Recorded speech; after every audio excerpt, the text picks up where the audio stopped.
Hi, my name's Daniel Hart. I am the composer on Old Man and the Gun.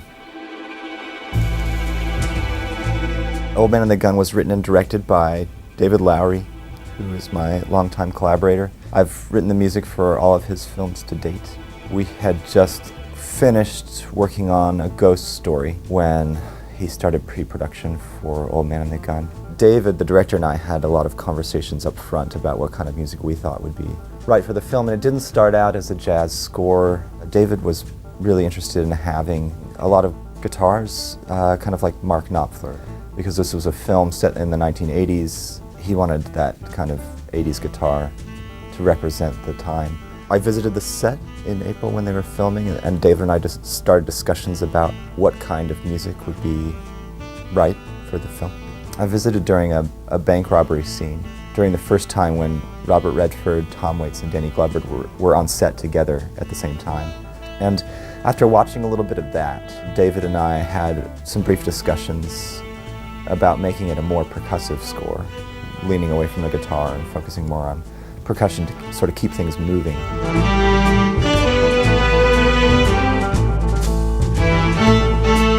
So it wasn't until maybe a couple months later that I thought this should be a jazz score. And I started making demos of jazz pieces that I thought would suit the film.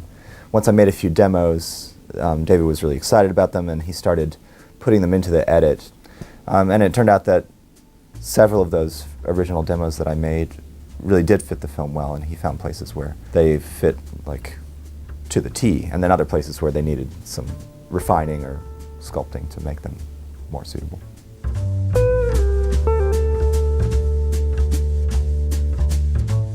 We recorded a lot of the score in Texas. A lot of the musicians that I've used on films and TV stuff over the past several years are based there. So I have a group that I liked working with.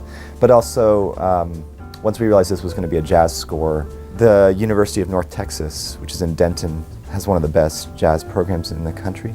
And I knew that if we wanted to find good jazz players, we would want people around that community. The bulk of the jazz in the score is focused around a piano trio. And those were all guys from North Texas. Sean Giddings was the piano player, just unparalleled. I've never seen anyone do what he did. Mike Luzecki was the bass player, always playing jazz, plays in various combos, mostly around Texas. And then Mackenzie Smith was the drummer. Mackenzie and I have been working together for years. He also owns a studio in Denton, Texas, Redwood Studio, which is where we recorded all the strings for the score, and some of his drums as well. He has also mixed and co-produced albums for my band, Dark Rooms, and we've played gigs together.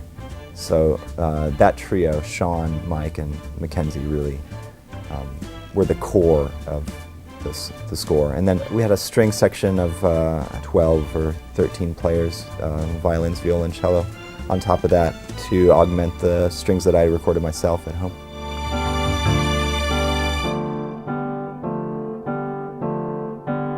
I think that the scene that had the most revisions on it was Robert Redford is driving a getaway car, and there are a dozen police cars chasing after him, and he cuts off the road into the field, and the money from the bank goes like flying everywhere, and then the police surround him. He has to screech to a halt. Very action-heavy scene, and I think my first demo for it was a samba. It wasn't quite serious enough. It captured the fun of Robert Redford's character, the fun that he had in robbing banks and then trying to get away, but it didn't capture all the police on this serious manhunt surrounding him with guns cocked, ready to shoot him if necessary.